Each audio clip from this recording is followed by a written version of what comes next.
जो क्वेश्चन किए उसमें किए, एक तो कंपनी के अंदर शेयर के इश्यू के, ठीक है। इश्यू में भी दो टाइप के कर लिए, एक तो परचेज कंसिडरेशन वाले और दूसरे कैश वाले, यानी नकद के लिए निर्गमन और क्रय प्रतिफल के भुगतान के लिए निर्गमन। आज जो अपने दूसरा टॉपिक है इसके अंदर वो है डिबेंचर इश्यू एंड रिडम्पशन, यानी डिबेंचर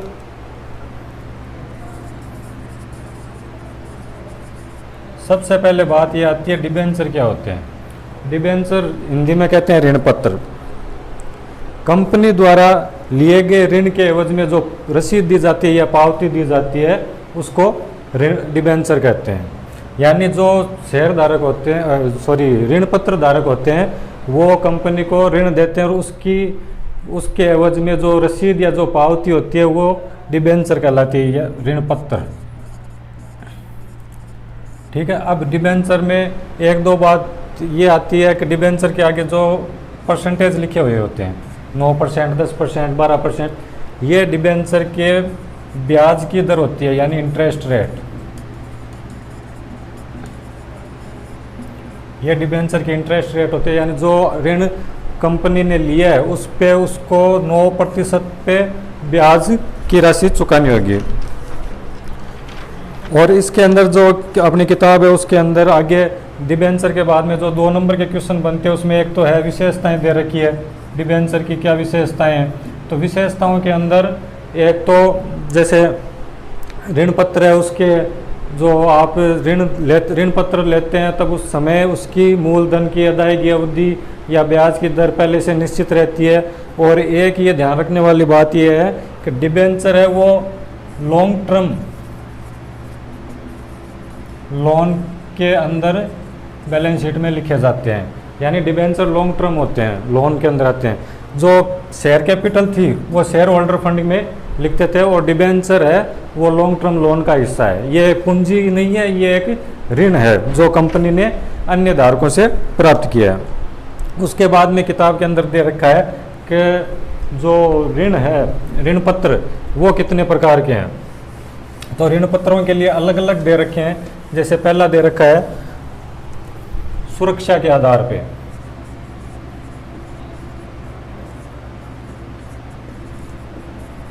अब इसमें क्वेश्चन आपके जो थ्योरी का क्वेश्चन है वो आता है केवल 2 नंबर का, एक तो छोटा क्वेश्चन और एक आता है 1 नंबर का।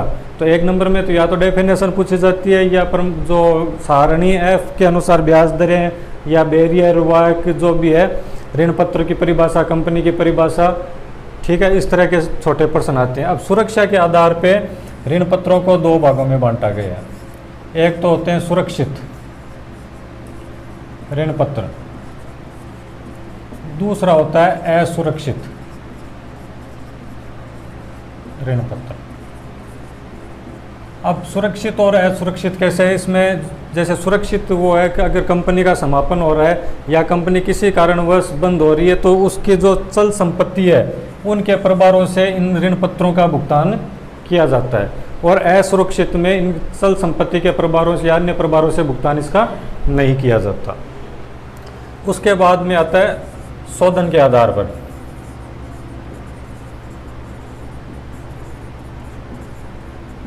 शोधन के आधार पर भी 2 तरह के ऋण पत्र होते हैं। एक तो होते हैं शोधनीय व अशोधनीय।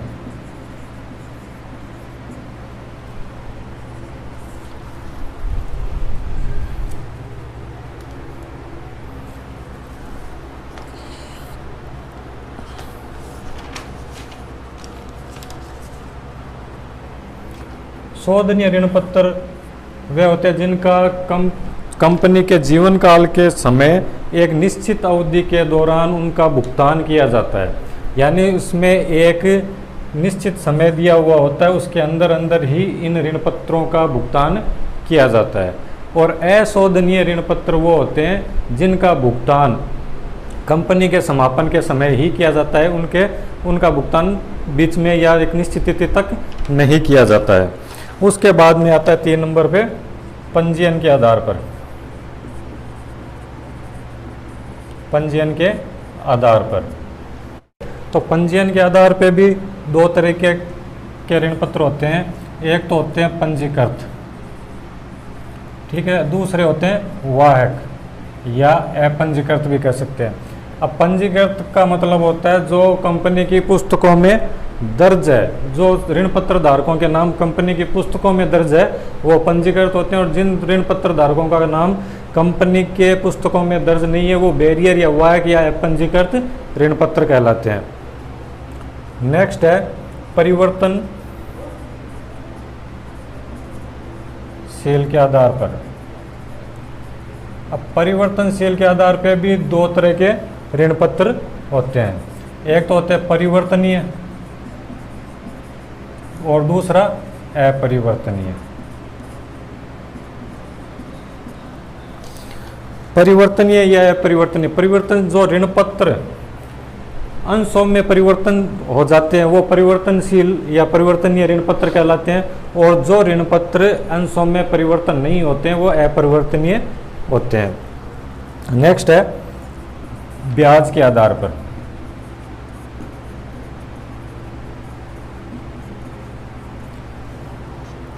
ब्याज के आधार पर भी इसको दो भागों में बांटा गया है, पहला निश्चित ब्याज दर वाले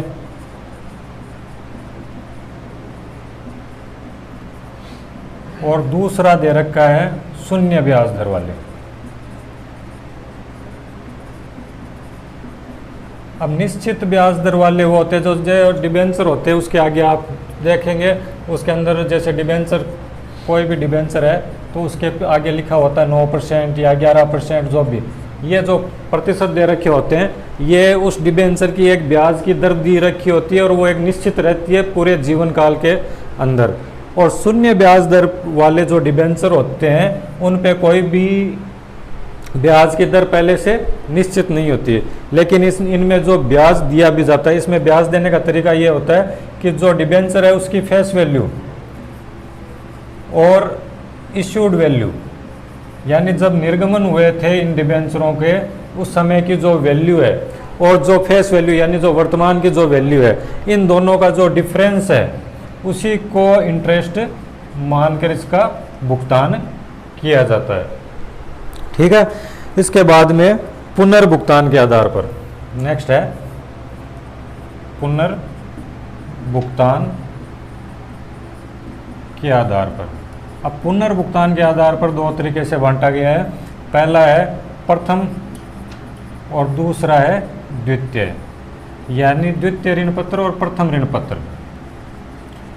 इनमें अगर भुगतान करना हो तो प्रथम ऋण पत्रों का भुगतान पहले किया जाता है और द्वितीय ऋण पत्रों का भुगतान प्रथम ऋण पत्रों के भुगतान के होने के पश्चात द्वितीय ऋण पत्रों का भुगतान किया जाता है।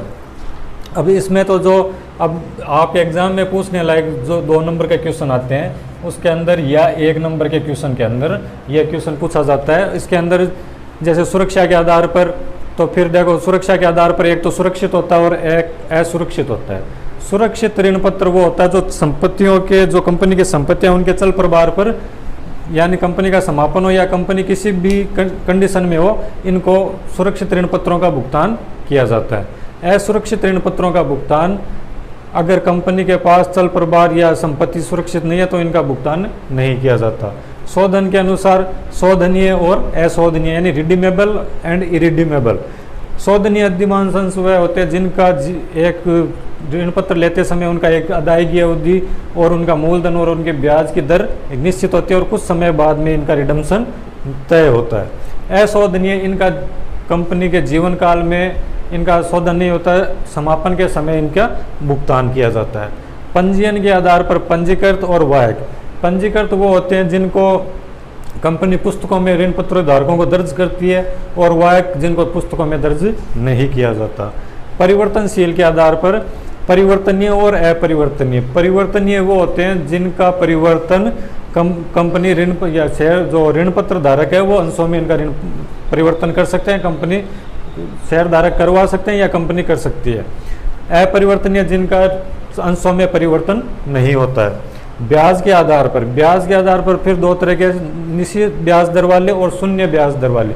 निश्चित ब्याज दर वाले में उनको एक निश्चित ब्याज की दर पहले से तय होती है, उस दर के अनुसार इनका ब्याज दिया जाता है।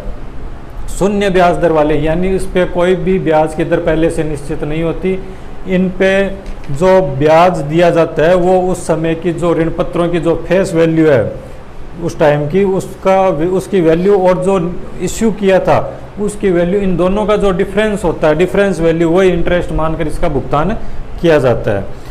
पुनर्भुगतान के आधार पर फिर दो भागों में बांटा जाता है इसको, प्रथम ऋण पत्र और द्वितीय ऋण पत्र। प्रथम ऋण पत्र का भुगतान प्रथम में किया जाता है, यानी सबसे पहले इनका भुगतान किया जाता है ब्याज का, फिर उसके बाद बचे हुए द्वितीय ऋण पत्रों का भुगतान किया जाता है। इसके बाद में ऋण पत्रों से एक छोटा क्वेश्चन ये बनता है कि ऋण पत्र और अंशों में दो अंतर बताइए। आपकी किताब के अंदर अंतर दे रखे हैं 8, तो आप जो आपको सबसे इजी लगे वो कम से कम 4 आपको याद करने चाहिए। तो अब वो भी ऋण पत्र अगर आप याद करते हो तो उसके अंदर जो आपने शेयर कैपिटल पढ़ी है और जो अभी आपने डिबेंचर पढ़े हैं, तो उनके अंदर अगर आपको समझ में आया तो आपको दोनों में फ़र्क साफ दिखाई देता है। तो इसके अंदर देखो आपको 4 बताते हैं। एक तो जैसे स्वामित्व के आधार पर, स्वामित्व के आधार पर अंतर क्या होते हैं, तो स्वामित्व के आधार पर कंपनी के जो शेयरधारक है वो कंपनी के स्वामी होते हैं, लेकिन शेयर होल्डर कंपनी के स्वामी होते हैं, लेकिन डिबेंचर होल्डर कंपनी के स्वामी नहीं होते हैं। ठीक है। दूसरा, मतदान का अधिकार, कक्षा 11 में भी पढ़ा है आपने यही टॉपिक पूरा।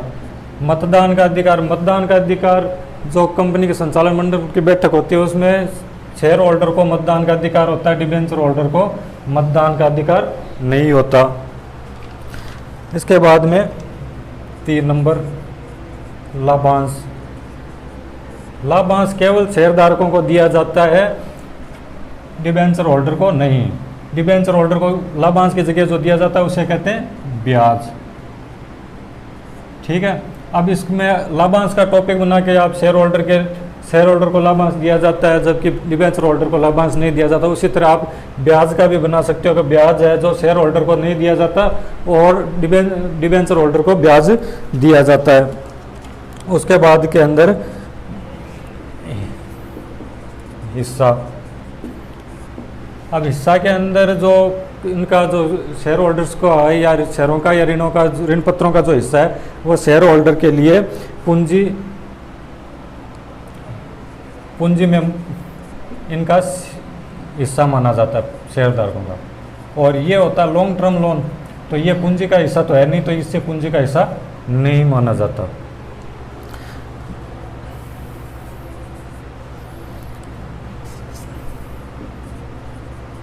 जोखिम, रिस्क। अब रिस्क देखो, शेयर होल्डर के अंदर और डिबेंचर होल्डर में क्या फ़र्क है। डिबेंचर होल्डर में कंपनी आपको ब्याज देगी, चाहे कंपनी किसी भी समय या किसी भी कुछ भी लाभ का अर्जन हो या कम हो या ज़्यादा हो, आपको जो निश्चित तय है उसके अनुसार आपको ब्याज का भुगतान करेगी। तो जोखिम है, तो उसके डिबेंचर के अंदर तो जोखिम रही नहीं, आपको तो जो निश्चित पहले से भुगतान होना है उतना भुगतान होगा, लेकिन शेयर होल्डर के लिए रिस्क रहेगी क्योंकि जो लाभ है उसके अनुसार ही लाभांश का भुगतान होगा। डिबेंचर होल्डर में लाभ चाहे कुछ भी हो, आपको उसका इंटरेस्ट का भुगतान होगा। एक और देख लेते हैं, सुरक्षा।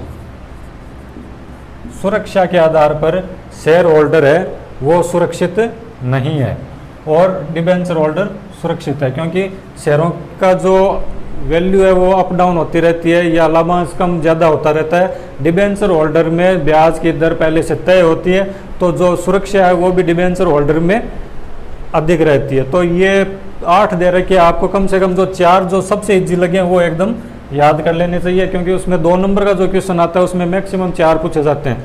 इस चैप्टर में से 3 क्वेश्चन बनते हैं, एक तो आता है 6 नंबर का, एक 2 नंबर का और एक नंबर का। ये क्वेश्चन तो प्योरली न्यूमेरिकल क्वेश्चन आता है। ठीक है। ये फिर बच्चे 2 क्वेश्चन, इसके अंदर 1 नंबर में कोई डेफिनेशन पूछी जाती है या छोटा कोई जो आपके चैप्टर के पीछे जो सारांश दे रखा है, शब्दावली दे रखी है, अगर आप उस सारांश और शब्दावली को भी याद करते हैं तो ये जो पीछे बच्चे 3 नंबर, ये 3 नंबर उनमें से आपको कन्फर्म मिल सकते हैं। और ये जो 6 नंबर का जो क्वेश्चन आता है उसके अंदर अभी हमने 12 क्वेश्चन तो कर लिए शेयरों के, ठीक है। अब जो बच्चे हैं क्वेश्चन डिबेंचर के, आप एग्जाम्पल जो दे रखे हैं आपके बुक के अंदर, उस एग्जाम्पल में जो शेयरों के क्वेश्चन है वो आपको करने चाहिए। और अगर उन क्वेश्चन में जो एग्जाम्पल दे रखे हैं शेयर्स के, उनमें अगर कोई दिक्कत है तो आप इस वीडियो के लास्ट में कमेंट करके आप पूछ सकते हैं। अगर कोई एग्जाम्पल आपको करवाना है तो उसके लिए भी आप बता देंगे। तो ये आज के लिए टॉपिक इतना ही। अब कल जो सवाल बचे हैं अपने, एक तो कल डिबेंचर इश्यूज़ के, और डिबेंचर इश्यू के अंदर 2-3 टाइप है, उसके बाद रिडम्पशन के, तो 8-10 सवाल और